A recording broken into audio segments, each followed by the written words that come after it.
আসসালামু আলাইকুম। আজকে এই ভিডিওতে আপনাদের স্বাগতম জানাচ্ছি। আজকের পুরো ভিডিওটি হচ্ছে ফ্লুগাল ক্যাপসুল সম্পর্কে বিস্তারিত তথ্য। ফ্লুগাল ক্যাপসুলটি স্কয়ার ফার্মাসি লিমিটেড কোম্পানির একটি প্রোডাক্ট।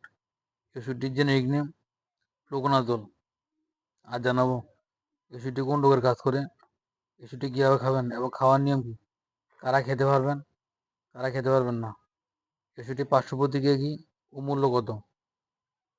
তবে তার পূর্বে যারা আমার চ্যানেলটি সাবস্ক্রাইব করেননি, যারা চ্যানেলটি নতুন দেখছেন, তারা চ্যানেলটি সাবস্ক্রাইব করুন, যাতে পরবর্তী নতুন নতুন মেডিসিন ভিডিও পেতে পারেন। আর যারা সাবস্ক্রাইব করেছেন তাদেরকে জানা অসংখ্য ধন্যবাদ। তো চলুন শুরু করা যাক। ফ্লুগাল ক্যাপসুল। ফ্লুগাল 150। প্রতিটি ক্যাপসুল আছে ফ্লুকোনাজোল ইউএসপি 150 মিলিগ্রাম, যে সকল রোগের ক্ষেত্রে নির্দেশিত হয়ে থাকে। ফ্লুগাল এটি মূলত ছত্রাক বিরোধী একটি ওষুধ। দাউদ একজিমার ক্ষেত্রে ওষুধটি খুবই কার্যকর। এছাড়াও ফ্লুগাল তীব্র অথবা পুনঃক্রমণজনিত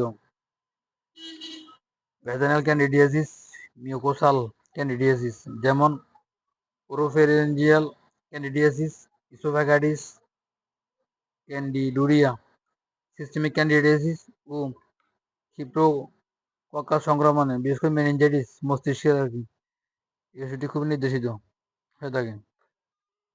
যেভাবে কাজ করে ফ্লুগাল, ফ্লুকোনাজোল একটি ট্রায়াজোল জাতীয় ছত্রাক বিরোধী উপাদান যা ছত্রাক কোষ বিবরণীর এগোস্ট্রল সংশ্লেষণে বাধা প্রদান করে। ইহা বিস্তীর্ণ বর্ণালী ছত্রাকের বিরুদ্ধে কার্যকর এবং মুখে খাওয়ার উপযোগী। মুখে প্রয়োগের ফলে ইহা দ্রুত শোষিত হয়।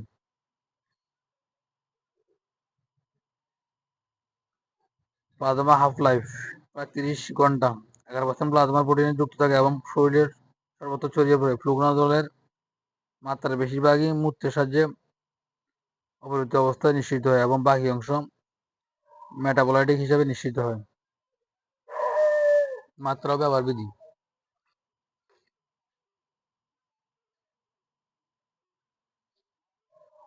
প্রাপ্তবয়স্কদের জন্য মুখের মাধ্যমে গ্রহণ করা ফ্লুকোনাজোলের শোষণ খুবই দ্রুত এবং সম্পূর্ণ হওয়ার মুখে খাবার জন্য অথবা আইভির মাধ্যমে গ্রহণের ফলে ফ্লুকোনাজোলের ডোজ একই রকম নির্দেশিত হয়ে থাকে। ওরোফেজিয়াল ক্যান্ডিডিয়াসের ক্ষেত্রে প্রথম দিন 200 মিলিগ্রাম করে শুরু করে পরবর্তীতে 100 মিলিগ্রাম হারে দৈনিক একবার করে 7 থেকে 14 দিন গ্রহণ করতে হবে। Oesophageal candidiasis. ইসোফেজিয়াল ক্যান্ডিডিয়াসের ক্ষেত্রে প্রথম দিন 200 মিলিগ্রাম হারে শুরু করে পরবর্তীতে 100 মিলিগ্রাম হারে দৈনিক একবার করে 2-3 সপ্তাহ গ্রহণ করতে হবে। সিস্টেমিক ক্যান্ডিডিয়াসিস, ক্রিপ্টোকক্কাস মেনিনজাইটিস এর ক্ষেত্রে প্রাথমিকভাবে 400 মিলিগ্রাম হারে শুরু করে পরবর্তী 200 মিলিগ্রাম দৈনিক একবার করে 2 থেকে 3 সপ্তাহ গ্রহণ করতে হবে। ক্রিপ্টোকক্কাস মেনিনজাইটিসের ক্ষেত্রে প্রাথমিক অবস্থায় 10 থেকে 12 সপ্তাহ পর্যন্ত চিকিৎসা চালিয়ে যেতে হবে। অ্যাকিউট ও ডিগ্রেডেড ভ্যাজাইনাল ক্যান্ডিডিয়াসের ক্ষেত্রে 150 মিলিগ্রাম একমাত্র গ্রহণ করতে হবে। মূত্রনালীর সংক্রমণ ও পেরিটোনাইটিস থেকে 50 থেকে 200 মিলিগ্রাম একবার। অস্থি মজ্জা প্রতিস্থাপনের পূর্বে যে সকল রোগীদের অস্থি মজ্জা প্রতিস্থাপনের প্রয়োজন তাদের চিকিৎসার আগে 700 মিলিগ্রাম দৈনিক একবার গ্রহণ করতে হবে।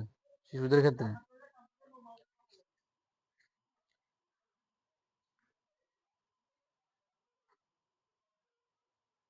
ক্ষেত্রে ওরোফেজিয়াল ক্যান্ডিডিয়াসিস শিশুদের ক্ষেত্রে নির্দেশিত মাত্রা হচ্ছে প্রথম দিন 6 মিলিগ্রাম কেজি ওজন হিসাবে, পরবর্তীতে 3 মিলিগ্রাম কেজি ওজন হিসাবে চালিয়ে যেতে হবে। প্রায় 2 সপ্তাহ পর্যন্ত এভাবে চিকিৎসা চালিয়ে যেতে হবে। ইসোফেজিয়াল ক্যান্ডিডিয়াসিসের ক্ষেত্রে শিশুদের জন্য নির্দেশিত মাত্রা হচ্ছে প্রথম দিন 6 মিলিগ্রাম কেজি হিসেবে, পরবর্তীতে 3 মিলিগ্রাম হিসেবে কেজি হিসেবে চালিয়ে যেতে হবে। যে সকল ক্ষেত্রে ব্যবহার করা যাবে না। ফ্লুকোনাজোলের অতি সংবেদনশীল রোগীদের ক্ষেত্রে যকৃতের অসুস্থতার জন্য এই ওষুধ ব্যবহার করা যাবে না। এছাড়াও বৃক্কের অক্ষমতা, গর্ভাবস্থায়, স্তনদানকালে এবং লিভার এনজাইমের বৃদ্ধিতে সাবধানতা গ্রহণ করা উচিত। দুগ্ধাঙ্গের মায়েদের ক্ষেত্রে ফ্লুকোনাজোল নির্দেশিত নয়। পার্শ্ব প্রতিক্রিয়া। এই ওষুধটির পার্শ্ব প্রতিক্রিয়ার মধ্যে রয়েছে বমি ভাব, পাকস্থলী অসচ্ছন্দতা, ডায়রিয়া, পাকস্থলী বাতাস জমা, খুব কম ক্ষেত্রে ফুসকুড়ি ইত্যাদি সমস্যা দেখা দিতে পারে। অন্যান্য ওষুধের সাথে প্রতিক্রিয়া। রিফাম্পিসিন অর্থাৎ যক্ষ্মার ওষুধের সাথে তাদের মধ্যে ফ্লুকোনাজোল পরিমাণ কমিয়ে দেয়। ফ্লুগাল আলো আর্দ্রতা থেকে দূরে ৩৫°C তাপমাত্রা নিচে সংরক্ষণ করুন। সকল শিশুদের নাগালের বাইরে রাখুন। ফ্লুগাল প্রতিটি বাক্সে মোট 20টি ক্যাপসুল রয়েছে, যার বাজার মূল্য 442 টাকা, অর্থাৎ প্রতিটি ক্যাপসুলের মূল্য 22 টাকা। আজ এ পর্যন্ত। আবারও ফিরে আসবো নতুন কোনো মেডিসিন ভিডিও নিয়ে। ততক্ষণ সাথে থাকুন। ভিডিওটি ভালো লাগলে অবশ্যই লাইক ও শেয়ার করবেন। এতক্ষণ তো ভিডিও দেখার জন্য অসংখ্য ধন্যবাদ। আসসালামু আলাইকুম।